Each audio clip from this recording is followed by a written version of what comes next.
ওখানেই দাঁড়াও। কেন রবিন? বউ সেজে ঘুমটা টেনে জাহান মঞ্জিলে প্রবেশ করলেই রবিন সিদ্দিকীর স্ত্রী হওয়া যায় না। রবিন, দিশাকে যদি তোর স্ত্রীর মর্যাদা নাই দিবি, তবে কেন তুই ওকে বিয়ে করেছিস? আমারও সেই একই প্রশ্ন দাদিমা।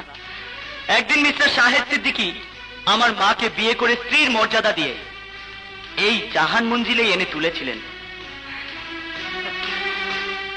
কিন্তু তুমি আমার মাকে সামান্য একজন দারোয়ানের মেয়ে বলে পুত্রবধূর স্বীকৃতি দাওনি, তাকে সমস্ত অধিকার থেকে বঞ্চিত করে এই জাহান মঞ্জিল থেকেই ঘাট ধাক্কা দিয়ে দিয়েছিল।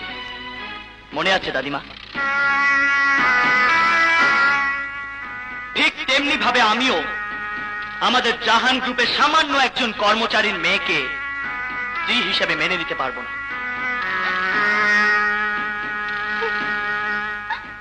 রবিন, কি চাস তুই? Very simple. দিশার আগে এই জাহান মঞ্জিলের পুরাতন পুত্রবধূ মিস্টার শাহেদ সিদ্দিকীর স্ত্রী, মানে আমার মা, তার স্বীকৃতি চাই।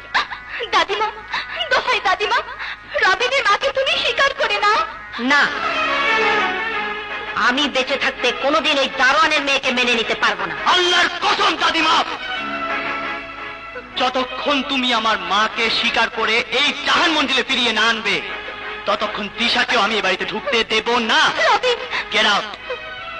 এই মুহূর্তে এই বাড়ি থেকে বেরিয়ে যাও দিশা। Just get the hell out of here!